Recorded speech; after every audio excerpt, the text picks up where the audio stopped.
If you want something fun to drive that's also American, you don't need to look any further than the Dodge brand. They're building some great machines right now. Right here, I've got a Super B Dodge Charger. Great looks, it harkens back to what the Charger was all about. 470 horsepower, awesome. The new Ram is excellent. The new Viper looks awesome. So there's a whole lot going on in the Dodge lineup. Now though, they're getting ready to try out the compact sedan segment. This is the 2013 Dodge Dart, and I'm gonna see if it can live up to the rest of the family. So right off the bat, we're off to a good start here with the 2013 Dart.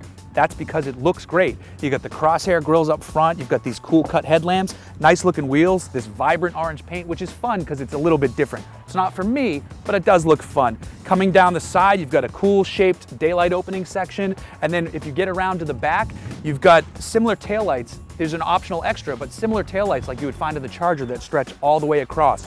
Put it all together, you've got one handsome looking car. I like the way this thing looks.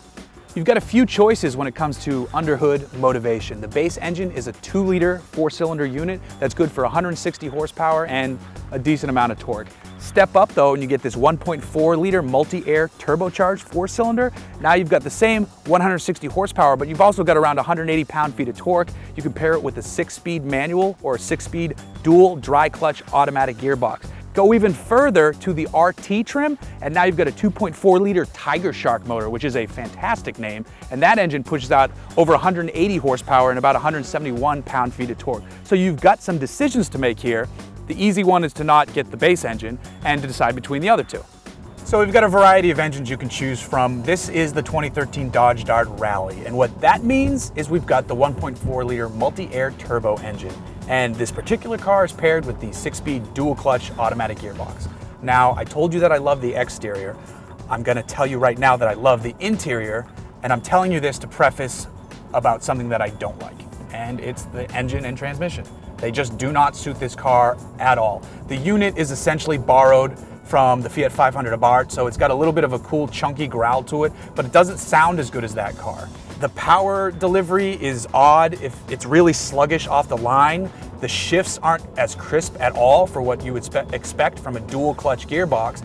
The only way you get a little bit of pull out of it is to floor it, and then it sounds way too loud and it annoys the crap out of all your passengers. It's just shockingly unrefined. It's not a good fit here. I would have to imagine that the 2.4-liter is a much better fit for this car. Additionally, this 6-speed gearbox doesn't seem like a good fit. I'm sure if I had the manual, I'd be a little bit happier with what's going on with the engine.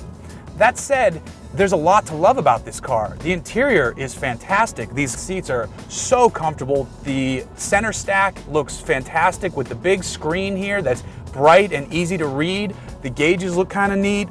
The HVAC systems are placed perfectly and not in, you can control them from the touchscreen, but there's also tactile traditional controls, and I like having both of those. So there's a lot to like about this car. The exterior looks really cool. The interior is really well done, but I'm really let down by this engine and transmission. I kind of can't get past it. It's a little too much for me. So what is it going to cost to get into a Dart if you like one? The base price for this car is about $17,000. The one I'm driving here is fairly heavily optioned because it's a Rally with that turbocharged engine. So this car is $24,000. It's competitive in the segment, but there are a lot better options in terms of what's going on under the hood, bang for your buck wise, in this segment. So you're going to get a really cool car on the outside. It's decent to drive. The handling is solid. It's responsive. The brakes are actually excellent. That engine and gearbox, though, are a surprising letdown. I'm actually kind of bummed because I was really looking forward to driving this car, only to find that the raspy burble and fun that you get out of the Fiat 500, it's just not the same experience here at all. Good car, let down by engine and transmission.